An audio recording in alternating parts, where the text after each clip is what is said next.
Dear students, लोक प्रशासन कक्षा में आपका पुनः स्वागत है।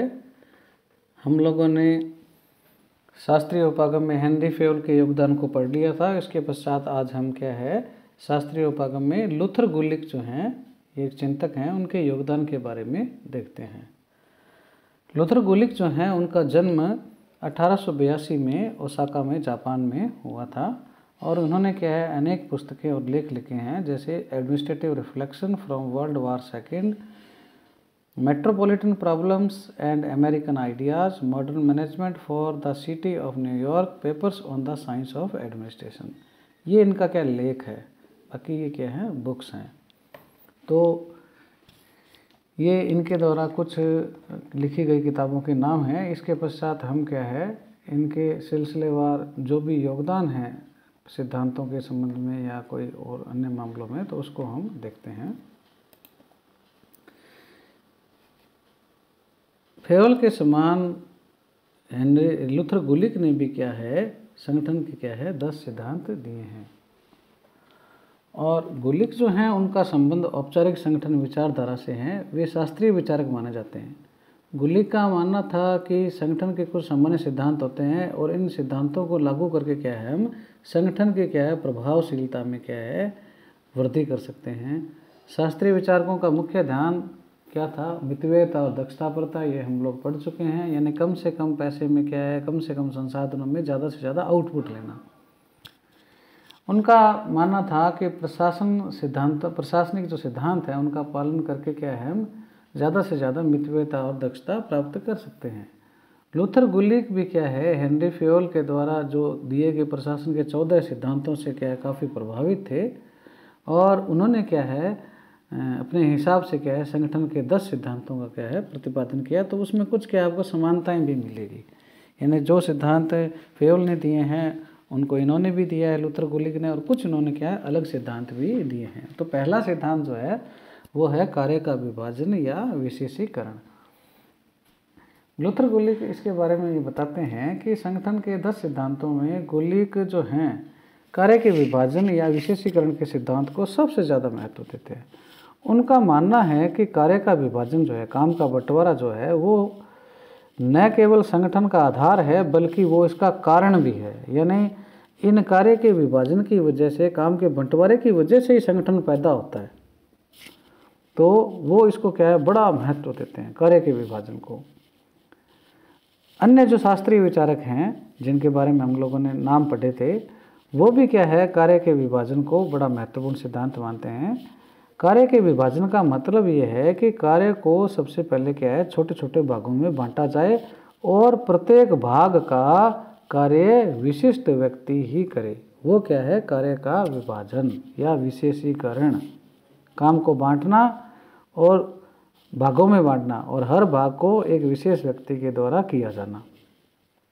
कार्य का विभाजन कर दिए जाने से न केवल कार्य को करना आसान होता है बल्कि विशेषीकरण का लाभ भी मिलता है, क्योंकि एक साथ कार्य करते रहने से कर्मचारी उस काम में एक्सपर्ट हो जाता है।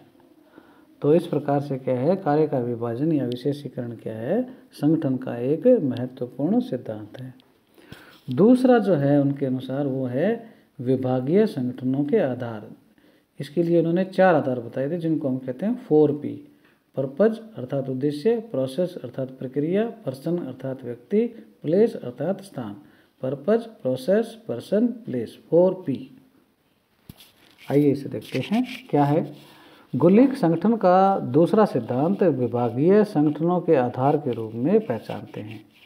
गुलिक ने इसके बारे में काफ़ी बताया है और विभागीयकरण के 4 आधारों की उन्होंने विवेचना की है। 4 प्रकार के आधार बताए हैं। तो उसके बारे में हम देखते हैं। पहला जो है वो है पर्पज, यानी उद्देश्य।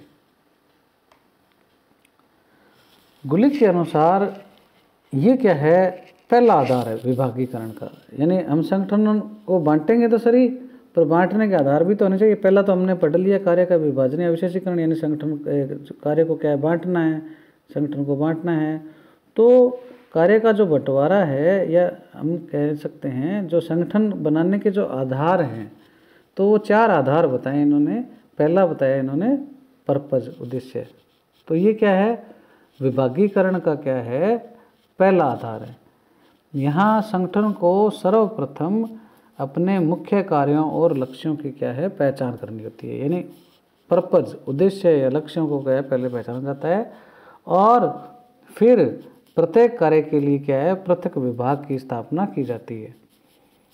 यानी पर्पज के आधार पर विभागों का गठन क्या है, एक सामान्य सी बात है। जैसे चिकित्सा के उद्देश्यों की पूर्ति के लिए क्या किया जाता है, चिकित्सालय का निर्माण किया जाता है, एक विभाग है चिकित्सा विभाग। शिक्षा के लिए क्या है, स्कूल और कॉलेज बनाए जाते हैं, तो वो शिक्षा विभाग हो गया।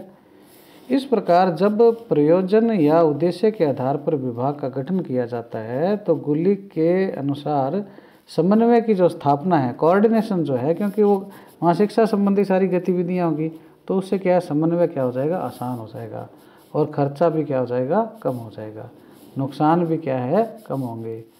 तो इस प्रकार से ये क्या है, प्रयोजन या उद्देश्य के आधार पर भी क्या है, विभागीकरण किया जाता है।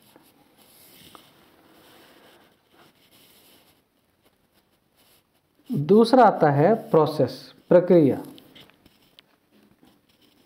ये दूसरा आधार है। इसमें क्या है कि एक समान प्रक्रिया का अनुसरण करने वाले व्यक्ति एक ही विभाग के अधीन रखे जाते हैं, चाहे उनके क्या है, उद्देश्य अलग अलग क्यों न हो। यहाँ प्रक्रिया से मतलब ये है कार्य करने का टेक्निकल स्किल, तकनीकी कौशल। इससे क्या लाभ होता है कि इससे क्या है, विशेषीकरण का बल मिलता है या विशेषीकरण का लाभ होता है, परंतु इसका नुकसान भी है कि उससे क्या है, समन्वय की स्थापना में क्या है, बाधा आती है। तो प्रक्रिया के आधार पर क्या है, अगर हम विभागीकरण करें तो इस प्रकार से हो सकता है। इसके पश्चात आता है पर्सन, व्यक्ति। ये तीसरा आधार है। इसमें क्या होता है कि एक विशिष्ट विभाग व्यक्तियों के एक विशिष्ट समूह की क्या है, सेवा करता है। जैसे महिलाओं का हो गया तो महिलाओं का, कैदियों का हो गया, श्रमिकों का हो गया, बच्चों का हो गया, बुजुर्गों का हो गया। तो ये लाभार्थी वर्ग है, उसके आधार पर यदि हम विभागीकरण करें तो वो क्या हो जाता है, व्यक्ति आधारित या पर्सन। इसके बाद चौथा आता है प्लेस। प्लेस ये अंतिम आधार है। इसके अंतर्गत क्या होता है, स्थान विशेष। जैसे मान लो कोई सीमांत क्षेत्र है या नॉर्थ ईस्ट का, उत्तर पूर्व जो भारत है वो भी क्या एक प्रकार से अलग एरिया हो गया, मरुस्थल संबंधी एरिया हो गया, या जो पहाड़ी इलाके हो गए, बाढ़ वाले इलाके हो गए। तो ये स्थान हो जाते हैं कुछ विशेष, उसके आधार पर भी क्या है, विभाग बना दिए जाते हैं। तो उससे क्या होता है, उस क्षेत्र विशेष के विकास को क्या है, संभव करना उसके द्वारा संभव होता है। परंतु इससे एक नुकसान ये भी होता है कि उसे क्षेत्रीयता और संकीर्णता को भी क्या है, बढ़ावा मिलता है। तो ये क्या है, उन्होंने विभागीय संगठनों के आधार बताए थे। अब उन्होंने क्या है, समन्वय जो हैं उससे संबंधित भी कुछ सिद्धांत दिए हैं। तो 3 सिद्धांत है समन्वय के, एक तो पद सोपान के द्वारा, और एक सचेत समन्वय, और एक समितियों द्वारा समन्वय। तो पद सोपान द्वारा समन्वय का मतलब ये है कि पद सोपान जो है वो एक संगठन का महत्वपूर्ण सिद्धांत है, हम लोग पढ़ चुके हैं। क्योंकि उसमें क्या है, पदों को क्या है, उच्च क्रम, निम्न से उच्च क्रम की ओर या उच्च से निम्न क्रम की ओर क्या है, इस प्रकार से सेट किया जाता है सीढ़ी नुमा तरीके से, और इससे भी क्या है, समन्वय स्थापित किया जा सकता है। सचेत का मतलब क्या होता है, जानबूझकर हम समन्वय करते हैं। तो इसको वो क्या है, चौथा सिद्धांत कहते हैं, सचेत होता है, हम जानबूझ के। समन्वय का मतलब तो हम पढ़ चुके हैं कि जो भी गतिविधियाँ होती है उनमें क्या तालमेल बैठाना क्या है, समन्वय कहलाता है। समितियों के द्वारा समन्वय भी किया जा सकता है। उसके लिए क्या है, कोऑर्डिनेशन के लिए क्या अलग अलग कमेटियों का क्या है, गठन किया जाता है। ये औपचारिक और प्रभावी है अपने आप में। तो ये 5 सिद्धांत हो गए। इसके बाद में छठा है विकेंद्रीकरण। विकेंद्रीकरण का मतलब यह होता है कि जो सत्ता है, प्रशासनिक सत्ता है, वो किसी एक व्यक्ति में न होकर नीचे के स्तरों पर क्या है, फैल जाती जब है या बांट दी जाती है, तो उसको क्या कहते हैं, विकेंद्रीकरण कहते हैं, विभिन्न स्तरों पर। तो विकेंद्रीकरण जो है ये भी क्या है, एक प्रकार से कार्य के विभाजन से भी क्या है, जुड़ा हुआ है। इसके पश्चात आता है 7वां सिद्धांत आता है आदेश की एकता। ये भी हम हेनरी फेवल वाले में पढ़ चुके हैं कि एक व्यक्ति को केवल एक ही उच्चाधिकारी से क्या है आदेश मिलना चाहिए, यानी एक अधिकारी और एक अधीनस्थ, ये क्या है इसमें होता है। ये अलग है थोड़ा सा हेनरी फ्योल से स्टाफ व सूत्र, ये हेनरी फ्योल ने नहीं बताया था। तो स्टाफ सूत्र में क्या होता है कि सूत्र तो क्या है नीति बनाता है, यानी जो उच्चाधिकारी नीति निर्माण वाला जो वर्ग है संगठन के अंदर वो कहलाता सूत्र। और उस सूत्र को जो भी सूचना तथ्य या अन्य जो सहायक चीज़ें चाहिए नीति निर्माण के लिए, निर्णय लेने के लिए, वो जो वर्ग है वो कहलाता है स्टाफ। तो ये भी क्या है एक स्टाफ और सूत्र का सिद्धांत है। ये हम आगे डिटेल में भी आएंगे आपके।